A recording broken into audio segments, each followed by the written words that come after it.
દર્શક મિત્રો, આપ જોઈ રહ્યા છો વર્તમાન ન્યૂઝ। લાઇક, સબસ્ક્રાઇબ, શેર કરો। લખતર સ્ટેશન રોડ ઉપર પોલીસ લાઇન વચ્ચે આવેલા પીજીવીસીએલના ટીસીનો ઇકો કાર ઘૂસી જતા અકસ્માત સર્જાયો। અગમ્ય કારણોસર કાર ચાલક ઇકો કાર ઉપરનો કાબુ ગુમાવતા અકસ્માત સર્જાયો। સદભાગ્યે કોઈ જાનહાનિ નહીં।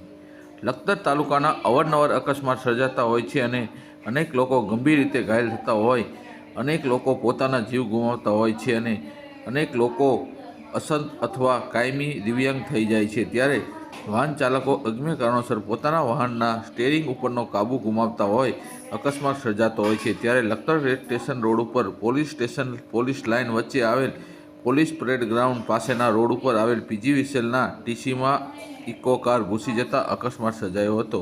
ઇકો કાર એટલી બધી સ્પીડમાં હતી કે પીજીવીસીએલના ટીસીના સિમેન્ટના થાંભલાના 3 કટકા થઈ ગયા હતા। સદભાગ્યે કોઈ ટીસી કે જીવતો કેબલ કાર ઉપર પડ્યો નહોતો, અન્યથા કાર અને કાર ચાલક બંને મોટા પાયે નુકસાન થઈ જાત। ઇકો કાર ટીસીમાં ઘૂસી જતા થાંભલાના 3 કટકા થઈ ગયા હતા, છતાં કોઈ જાનહાનિ કે ઇજાગ્રસ્ત નહીં। રિપોર્ટર વિજય જોશી, લખતર, વર્તમાન ન્યૂઝ।